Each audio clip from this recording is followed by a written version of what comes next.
Okay, we have just purchased a course. I'm not deepfaking you. The course is called Deepfakes. And the first and most fun thing is that we talked about in part 1 how cool a guarantee would be for conversion, but Udemy has a guarantee. They just are telling me about it after conversion. So very nice that they're offering it, and maybe potentially tell people before would help the numbers. Okay, we are going to start course. Actually, let's think about schedule learning time. This is the behavioral intervention here. A little learning every day adds up. So research shows students who are making learning a habit are more likely to reach their goals. This is correct. This is behavioral science. This is right. Obviously habits are hard, but if you want to start a habit, the first place to start is starting an intention to do the thing. And so very nice that they have this. I would imagine, the people who self-select. Self-selection is really a difficult problem for most things, because you don't self-select into this if you're the type of person who doesn't think that you need it. And if you don't think you need it, and this is called naivetes, where we predict that our future self will be okay, that we will never eat the cookie if the cookie's in front of us, are likely not going to engage in this feature. And so even though the button's there and it's very clear, they're likely going to get people, the people who sign up for Quicken and Mint and you categorize all your transactions are the people who are also really thoughtful about spending. And so, we really want to design features, especially like this, for people who may not know that they need it. We will try it though. So time to learn, choose from those recent, interesting. Okay, we'll choose from the course that we do have. We will then say next. So it seems like, again, step 1 is, if we're thinking about friction may kill it. How much should I study? And so I would say probably the folks who've done this the most right is Duolingo. So Duolingo has on there, after you sign up for a course, you are making a commitment that says, do you want to do 5 minutes? I think it was 5, 15, 20 minutes a day. And they're really kind of implicitly telling you that that's the norm to do very short amounts of time per day. Here, it's confusing. You pick when you learn. And there's no, in theory, they know how long this course is. They know, or what they are Udemy. They've seen so many people take and fail with achieving courses. How should I schedule my day? I would more imagine here that they would more have bundles and say, you are somebody who's going to get this course done quickly. So go for my outcome goal. My outcome goal is to get this done quickly. So I'm going to have a daily goal. Or, you're somebody, a weekend warrior. You're going to be doing it on the weekends and have me commit to doing it on the weekends. This is basically the very linear way to think about this problem, which is I'm going to give you all the answers that you could possibly think about and make you choose. So we'll say daily, we'll say 10 minutes. What time do I want to do it? I'll do it at 5 o'clock. Again, you could say after work, before work, during work. Notification 30 minutes before. I never want to end this. Okay, we'll say next. Whew, okay, so now it's not yet added to my calendar, and I'm going to, it seems like this feature was kind of like maybe phoned in. It's not actually, someone didn't really care about it that much. So, because you could imagine they would just send me a calendar invite. They have my email address, and so they could just send me a calendar invite versus, kind of this manual process. Okay, and it's done. Is it done? Okay. Great. Okay. Wonderful. I've done that thing. I achieved my implementation intentions, and now I'm going to start the course.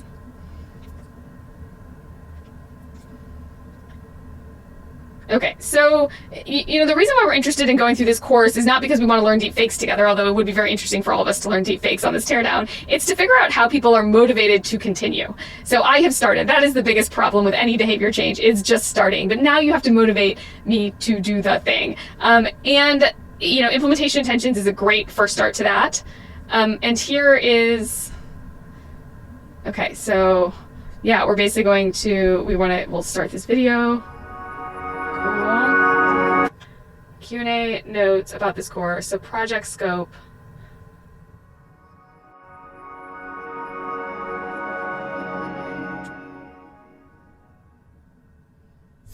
Okay, so in this lecture, we're going to describe the scope of this course, the scope of this project. Okay, so firstly, one thing we have to understand.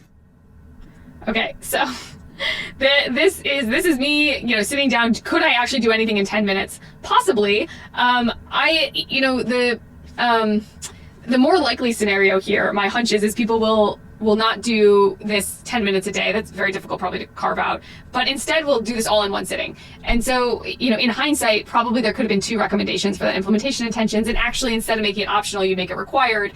Is this a course you want to do an all in one sitting, of which we will then talk to you as if this is just like a continue, keep going, versus the other mode, which is you're doing a few courses a week. The reality in most of online courses is Coursera basically had this nice kind of anecdote that they had courses on their site that started on a certain day. So let's imagine I want to do this course, it starts tomorrow. Oh my gosh, I want to start it today, so I'm not going to sign up because it starts tomorrow. And so you've just lost me as a customer. And so smart people at Coursera were like, you know what, we should take away that start date. And if we just let everybody take it at the exact moment they want to, we'd increase signups. And turns out they did. And this is again an anecdote, but they increased signups and they said by 10x. So more people signed up for the course. But then you look at completion rates. So you're comparing basically a cohort, everyone signs up together, you know that you're going through it with other people. There are some level of coordination that's involved in this, some level of accountability, and versus, start whenever you're on your own.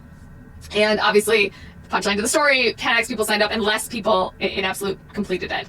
And so what you're seeing is that basically it's really difficult for people to complete these courses. I think MOOCs have not only failed to decrease the cost of higher ed, but have failed in the way of getting you to actually do the thing you want to do, which is complete the course. And that's again because we have lots of things. It's not because people don't want to, it's lots of things going on in our lives, highly distracted. Learning is actually hard. Figuring out when to do it is hard. And so just like the Peloton teardown, this is the game for online learning, is figuring out how to motivate people to continue. And by and large, what universities have learned is that if you sit a lot of students in a classroom together while they are learning from a professor, they're going to go to class. Somebody's going to ask them, are they there? Their friends are there. Danny Ariely says universities are just babysitting at some level. Like the professor standing at the front of the room is babysitting you. And that is kind of true, especially when we look at completion rates for MOOCs, which are much, much, much, much lower than a Harvard completion rate, right? So in this kind of element here, this, UI, UX, it's treating me as if this information is going to magically get into my brain and I will continue in doing it without using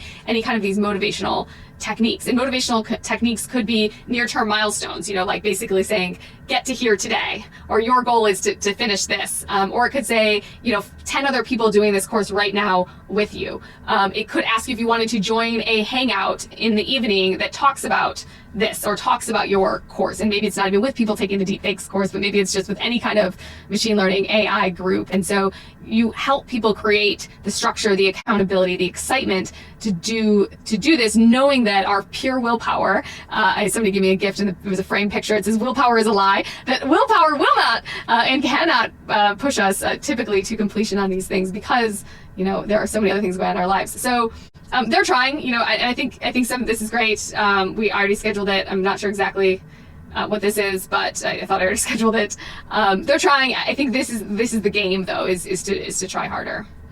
At Irrational Labs for our specific course, we actually gate each of the lectures so that you can't do all in one sitting, that you have to do it every week. I don't know if that's the right or the wrong answer, but what that does is keep people to a goal and say you don't have to feel like a failure if you're only doing 10 minutes. We're going to tell you, we're going to be paternalistic and tell you do 10 minutes each week. Here's a reminder, here's the course, it just opened up, you can now go.